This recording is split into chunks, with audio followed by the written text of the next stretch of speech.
India ചരിത്രത്തിലെ തന്നെ ഏറ്റവും വലിയ എഞ്ചിനീയറിംഗ് അത്ഭുതങ്ങളിലൊന്നിന് തുടക്കമിടുകയാണ്. അറബിക്കടലിന്റെ ഭാഗമായ ഗുജറാത്തിലെ ഖംഭാട്ട് ഉൾക്കടലിന് കുറുകെ 60 കിലോമീറ്റർ നീളമുള്ള ഒരു കൂറ്റൻ അണക്കെട്ട് നിർമ്മിക്കാൻ പോകുന്നു. കടലിന് കുറുകെ അണക്കെട്ട് കെട്ടി ലോകത്തിലെ തന്നെ ഏറ്റവും വലിയ ശുദ്ധജല തടാകം നിർമ്മിക്കുക എന്നതാണ് $14 ബില്യൺ, 1,33,000 കോടി രൂപ ചെലവ് പ്രതീക്ഷിക്കുന്ന ഈ കൽപ്പസാർ പ്രൊജക്ടിന്റെ ലക്ഷ്യം. ഗുജറാത്തിന്റെ ഭൂമിശാസ്ത്രം നോക്കിയാൽ സൗരാഷ്ട്ര, കച്ച് എന്നീ പ്രദേശങ്ങൾ എപ്പോഴും രൂക്ഷമായ കുടിവെള്ളക്ഷാമവും വരൾച്ചയും നേരിടുന്ന ഇടങ്ങളാണ്. എന്നാൽ അതേസമയം നർമ്മദ, തപ്തി, സബർമതി, മഹി തുടങ്ങിയ വൻ നദികളിൽ നിന്നുള്ള കോടിക്കണക്കിന് ലിറ്റർ ശുദ്ധജലമാണ് പ്രതിവർഷം ഖംഭാട്ട് ഉൾക്കടലിലേക്ക് ഒഴുകിയെത്തി കടൽ വെള്ളവുമായി ചേർന്ന് പാഴായി പോകുന്നത്. ഈ വെള്ളം തടഞ്ഞു നിർത്താൻ കഴിഞ്ഞാൽ ഗുജറാത്തിന്റെ കുടിവെള്ള പ്രശ്നത്തിന് ശാശ്വതമായ പരിഹാരമാകും. ഈ പദ്ധതി പൂർത്തിയാകുന്നതോടെ സൃഷ്ടിക്കപ്പെടുന്ന വമ്പൻ തടാകത്തിൽ നിന്ന് സൗരാഷ്ട്രയിലെയും വടക്കൻ ഗുജറാത്തിലെയും ലക്ഷക്കണക്കിന് ഹെക്ടർ കൃഷിഭൂമിയിലേക്ക് ജലസേചനമെത്തിക്കാൻ സാധിക്കും. ദശലക്ഷക്കണക്കിന് ആളുകൾക്ക് കുടിവെള്ളം ലഭ്യമാകുന്നതിനോടൊപ്പം വ്യവസായങ്ങൾക്കാവശ്യമായ വെള്ളവും നൽകാനാകും. മാത്രമല്ല, പ്രദേശത്തെ ഭൂഗർഭ ജലനിരപ്പ് ഉയരാനും ഇത് സഹായിക്കും. ഈ കടലണക്കെട്ട് വെറുമൊരു ജലസംഭരണി മാത്രമല്ല. ഇതിന് മുകളിലൂടെ നിർമ്മിക്കുന്ന മൾട്ടി ലൈൻ റോഡും റെയിൽവേയും വഴി ഗതാഗത രംഗത്ത് വമ്പൻ മാറ്റമുണ്ടാകും. ഭാവ്നഗറിൽ നിന്ന് സൂറത്തിലേക്കുള്ള യാത്രാദൂരം 225 കിലോമീറ്ററിൽ നിന്ന് വെറും 60 കിലോമീറ്ററായി കുറയും. അതായത് മണിക്കൂറുകൾ നീളുന്ന യാത്രാസമയം മിനിറ്റുകളായി മാറും. സൗരാഷ്ട്ര, കച്ച്, വടക്കൻ ഗുജറാത്ത് മേഖലകൾ എപ്പോഴും രൂക്ഷമായ വരൾച്ച നേരിടുന്ന പ്രദേശങ്ങളാണ്. കഴിഞ്ഞ ഏതാനും ദശകങ്ങളിൽ കൃഷിയും വ്യവസായങ്ങളും വേഗത്തിൽ വളർന്നതോടെ ഭൂഗർഭജലത്തെ അമിതമായി ആശ്രയിക്കേണ്ടി വന്നു. ഇത് കാര്യങ്ങൾ കൂടുതൽ വഷളാക്കി. തീരദേശങ്ങളിൽ കിണറുകളിലെയും കുഴൽക്കിണറുകളിലെയും വെള്ളം വറ്റിയപ്പോൾ കടലിലെ ഉപ്പുവെള്ളം കരയിലെ ശുദ്ധജല സ്രോതസ്സുകളിലേക്ക് കയറാൻ തുടങ്ങി. ദക്ഷിണ ഗുജറാത്തിലെ മണ്ണും കുടിവെള്ളവും ഈ ഉപ്പുവെള്ളം കാരണം കൃഷിക്കും ഉപയോഗത്തിനും പാടില്ലാത്ത വിധം നശിച്ചുകൊണ്ടിരിക്കുകയാണ്. ഈ ജലപ്രതിസന്ധി പരിഹരിക്കാൻ ഗുജറാത്ത് സർക്കാർ നടത്തിയ വൻ പദ്ധതിയായിരുന്നു 45,000 കോടി രൂപ ചെലവിൽ നിർമ്മിച്ച സർദാർ സരോവർ അണക്കെട്ടും 75,000 കിലോമീറ്റർ നീളമുള്ള നർമ്മദ കനാൽ നെറ്റ്വർക്കും. ഗുജറാത്തിന്റെ ലൈഫ് ലൈൻ എന്ന് വിളിക്കപ്പെടുന്ന ഈ പദ്ധതി മധ്യവടക്കൻ ഗുജറാത്തിനും കച്ചിനും വലിയ ആശ്വാസമായി. പക്ഷേ സൗരാഷ്ട്രയിലെ പകുതിയിലധികം കൃഷിഭൂമിയും ഇപ്പോഴും മഴയെ മാത്രം ആശ്രയിച്ചാണ് കഴിയുന്നത്. അതുകൊണ്ട് തന്നെ ഖംഭാട്ട് ഉൾക്കടലിലെ ഈ കൽപ്പസാർ പദ്ധതി മാത്രമാണ് ഇനി ഗുജറാത്തിന് മുന്നിലുള്ള ഏക ശാശ്വത പരിഹാരം. ഇന്ത്യൻ പ്രധാനമന്ത്രി നെതർലാൻഡ്സ് സന്ദർശിച്ചപ്പോൾ അവിടെയുള്ള പ്രശസ്തമായ അഫ്സ്ലിറ്റ് ജിക് കടലണക്കെട്ട് സന്ദർശിച്ചിരുന്നു. അത് വെറുമൊരു സന്ദർശനമായിരുന്നില്ല. കൽപ്പസാർ പദ്ധതിക്കാവശ്യമായ സാങ്കേതിക പങ്കാളിത്തവും സഹകരണവും ലക്ഷ്യമിട്ടായിരുന്നു. ലോകത്ത് ജല മാനേജ്മെന്റിലും വാട്ടർ എഞ്ചിനീയറിംഗിലും ഏറ്റവും കൂടുതൽ വൈദഗ്ധ്യമുള്ള രാജ്യമാണ് നെതർലാൻഡ്സ്. കാരണം ആ രാജ്യത്തിന്റെ 60 മുതൽ 70% ഭാഗം കടൽനിരപ്പിന് താഴെയോ അല്ലെങ്കിൽ പ്രളയഭീഷണിയിലോ ആണ് കിടക്കുന്നത്. നൂറ്റാണ്ടുകളായി കടലിനോട് പോരാടി ജയിച്ച ചരിത്രമാണ് നെതർലാൻഡ്സിനുള്ളത്. കടലിന് നടുവിലൂടെ റോഡുകൾ പോകുന്ന വെൽവമിയർ അക്വഡക്റ്റ് പോലുള്ള അക്വഡക്റ്റുകൾ, കൊടുങ്കാറ്റിൽ നിന്ന് നഗരങ്ങളെ സംരക്ഷിക്കുന്ന ലോകത്തിലെ ഏറ്റവും വലിയ ചലിക്കുന്ന സ്ട്രക്ചറായ മെസ്ലാൻഡ് കെയറിംഗ് സ്റ്റോം ബാരിയറുകൾ, ഗതാഗതത്തിന് തടസ്സമില്ലാതെ പൊങ്ങിപ്പോകുന്ന സ്ലോവർ ഫോഗ് ബ്രഗ് പാലങ്ങൾ എന്നിവയെല്ലാം അവരുടെ എഞ്ചിനീയറിംഗ് മാഹാത്മ്യത്തിന് തെളിവാണ്. കടലിൽ നിന്ന് കിലോമീറ്ററുകളോളം ഭൂമി വീണ്ടെടുത്ത് ഒരു പുതിയ പ്രവിശ്യ തന്നെ അവർ നിർമ്മിച്ചെടുത്തു. അതുകൊണ്ടാണ് കൽപ്പസാർ പദ്ധതിക്കായി ഇന്ത്യ നെതർലാൻഡ്സിനെ തങ്ങളുടെ പങ്കാളിയാക്കിയത്. ഖംഭാട്ട് ഉൾക്കടലിന് കുറുകെ അണക്കെട്ട് കെട്ടുക എന്ന ചിന്ത വളരെ പഴക്കമുള്ള ഒന്നാണ്. 1956-ലാണ് ഇതിന്റെ ആദ്യ ചർച്ചകൾ തുടങ്ങിയത്.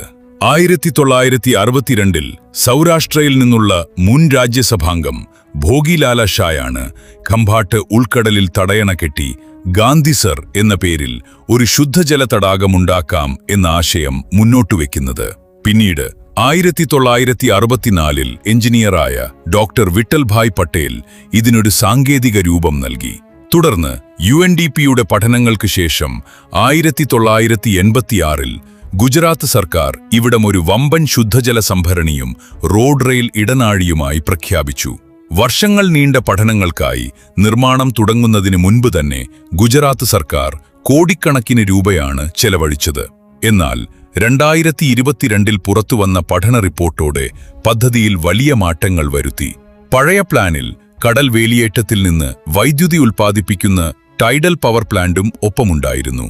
എന്നാൽ ഉപ്പുവെള്ളവും ശുദ്ധജലവും ഒരുമിച്ച് നിർത്തുമ്പോൾ ഉണ്ടാകുന്ന ലവണാംശ ഭീഷണി, ഭൂകമ്പ സാധ്യതയുള്ള പ്രദേശം എന്ന വെല്ലുവിളി, കൂടാതെ പദ്ധതി ചെലവിന്റെ 64% തുകയും ടൈഡൽ പവർ പ്ലാന്റിനായി വരുന്നു എന്ന സാഹചര്യം എന്നിവ കണക്കിലെടുത്ത് വേലിയേറ്റ വൈദ്യുതി പദ്ധതി പൂർണ്ണമായും ഒഴിവാക്കി.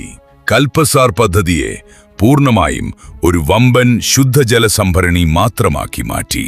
മറ്റൊരു വലിയ മാറ്റം, നർമ്മദ നദിയുടെ ഉത്ഭവസ്ഥാനത്തെ മണ്ണിലെ ബലക്ഷയവും അപകടസാധ്യതയും ഒഴിവാക്കാനായി അണക്കെട്ടിന്റെ സ്ഥാനം 15 കിലോമീറ്റർ വടക്കോട്ട് മാറ്റി എന്നതാണ്.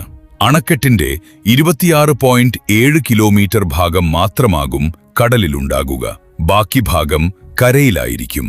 ഇതിലൂടെ നർമ്മദയുടെ മുഖം തടാകത്തിന് പുറത്താകുകയും മത്സ്യങ്ങളുടെ പ്രജനന അന്തരീക്ഷത്തിന് ആഘാതമുണ്ടാകുന്നത് തടയുകയും ചെയ്തു.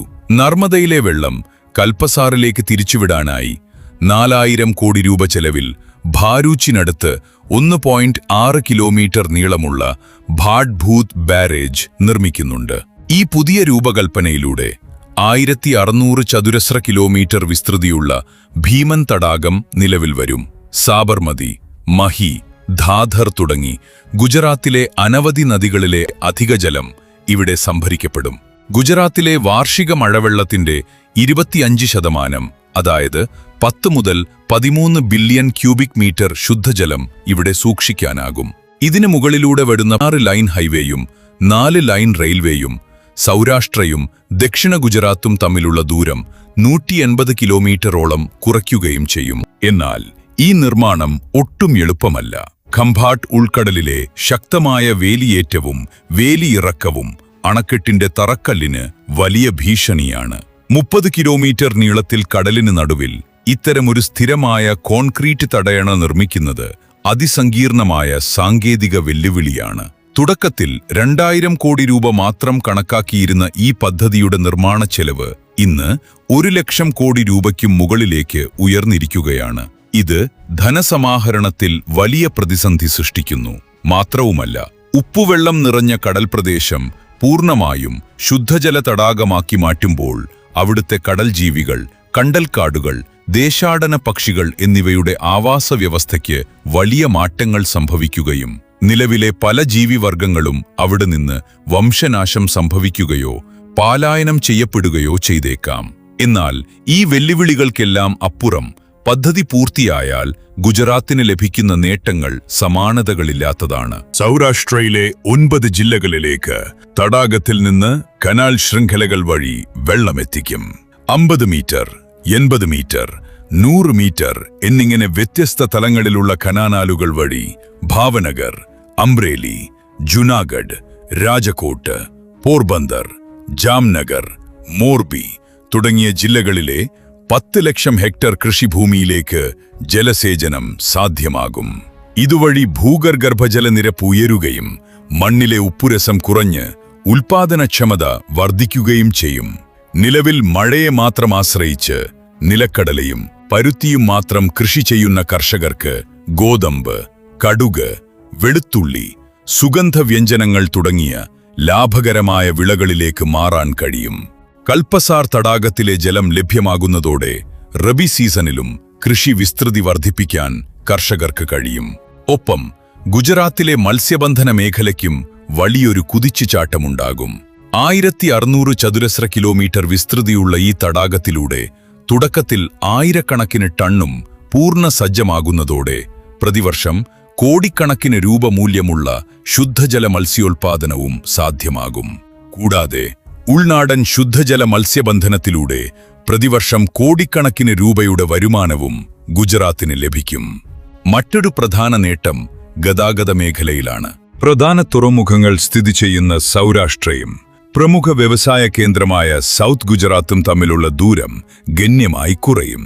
ഭാവനഗറിൽ നിന്ന് ഭാരൂച്ചിലേക്കുള്ള ദൂരം 6 മണിക്കൂർ യാത്രാസമയം ലാഭിക്കാം. ഭാവനഗർ സൂറത്ത് ദൂരം 5 മണിക്കൂറോളവും രാജ്കോട്ട് സൂറത്ത് ദൂരം 3 മണിക്കൂറോളവും കുറയും. ദിവസേന ആയിരക്കണക്കിന് ചരക്ക് ട്രക്കുകൾക്കും യാത്രക്കാർക്കും സമയം, ഇന്ധനം, പണം എന്നിവ വൻതോതിൽ ലാഭിക്കാൻ ഇത് സഹായിക്കും. അണക്കെട്ട് പൂർത്തിയാകുന്നതോടെ കടൽ വേലിയേറ്റം നിലയ്ക്കുകയും വീണ്ടെടുക്കുന്ന ഭൂമിയിൽ സൗരോർജ്ജ കാറ്റാടിയന്ത്ര പദ്ധതികൾ, പുതിയ പോർട്ടുകൾ, സ്മാർട്ട് സിറ്റികൾ, ഇൻഡസ്ട്രിയൽ പാർക്കുകൾ, ടൂറിസ്റ്റ് റിസോർട്ടുകൾ എന്നിവ നിർമ്മിക്കാൻ അവസരമൊരുങ്ങുകയും ചെയ്യും. Dholera special investment region, Delhi Mumbai industrial corridor തുടങ്ങിയ വൻകിട വികസന പദ്ധതികൾക്കും ഇത് ഊർജ്ജമേകും. എന്നാൽ ഈ ഭീമൻ പദ്ധതിക്ക് മുന്നിലുള്ള അടുത്ത തടസ്സം ചെലവും സമയവുമാണ്. 2022-ൽ 1 ലക്ഷം കോടിയായിരുന്ന കണക്കാക്കിയ ബജറ്റ് 2026 ആയപ്പോഴേക്കും 1.33 ലക്ഷം കോടി രൂപയായി വർദ്ധിച്ചു.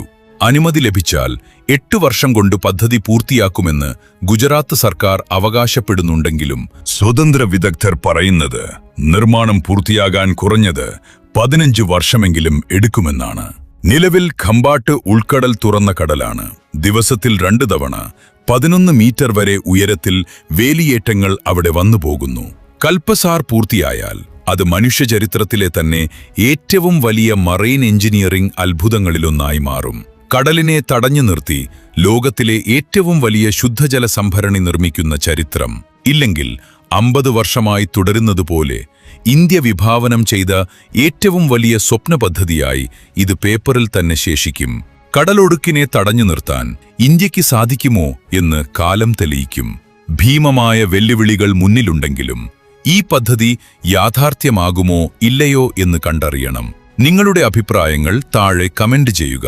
കൂടുതൽ വീഡിയോകൾക്കായി ചാനൽ സബ്സ്ക്രൈബ് ചെയ്യുക. നന്ദി.